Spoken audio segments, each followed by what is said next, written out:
The apocalypse has come and gone. The world has been overtaken by darkness. All great heroes who opposed the deepest evil have fallen, and every attempt to unseat the fell powers that have taken the planet has been made a grim example.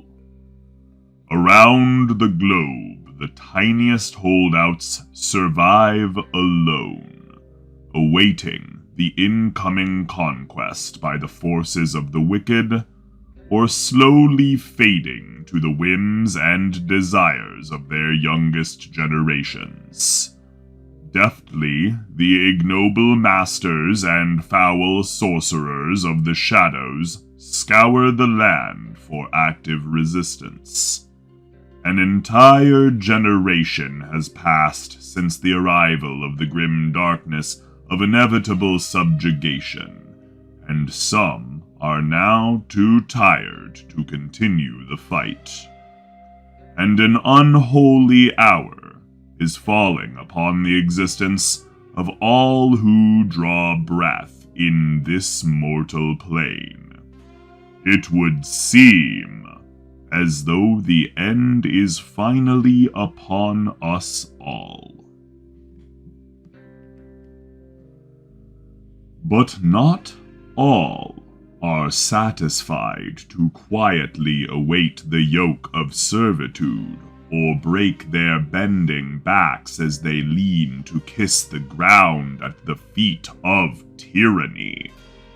The armies and heroes of the golden age of peace and justice may have been stricken down, but the scoundrels of the world who bit their tongues in the initial battles remain. The children grown up under the incoming shadow of war are now old enough to hold the swords of their departed fathers, and the daughters of loss are now strong enough not to grieve their late families, but to avenge them. The hermits isolated in their monasteries and laboratories have finally emerged to do something as the threat reaches their lairs. Even the gods, even nature itself, has arisen as a last bastion against the dying of the light.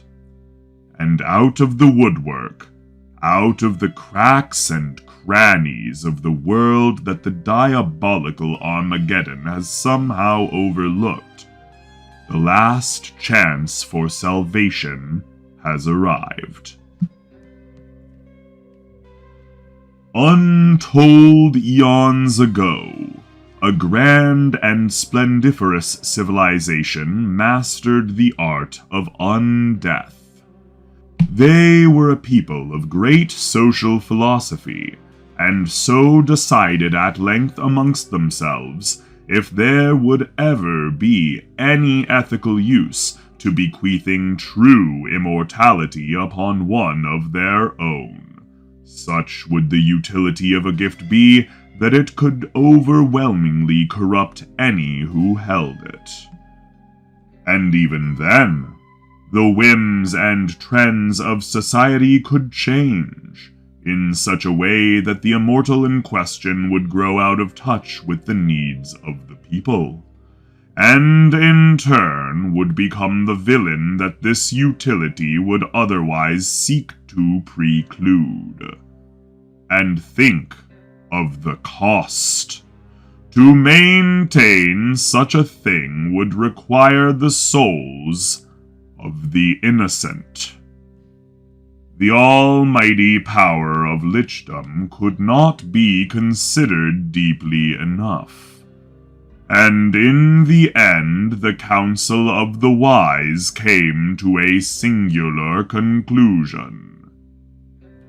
Ultimate power could only be granted to a single individual, beyond corruption, who would maintain their vigil for only one purpose, which could not be overturned by time or trend, by society or selfishness. When the world was in such danger that its almighty power was needed, those in need would come to its domain, and a truly innocent soul would give themselves willingly to save the world and bring forth the highest of all magical defenders. The Lich, awakened from its great slumber, would then aim its almighty power at the threat to all who live, and snuff it out. Then, having fulfilled its eternal oath, the Lich would last in service to all for 1 century's time, before fading back into its torpor and entering the great slumber once again. Long had the darkness worked to destroy all knowledge of this secret, of this undead salvation for all mortal life.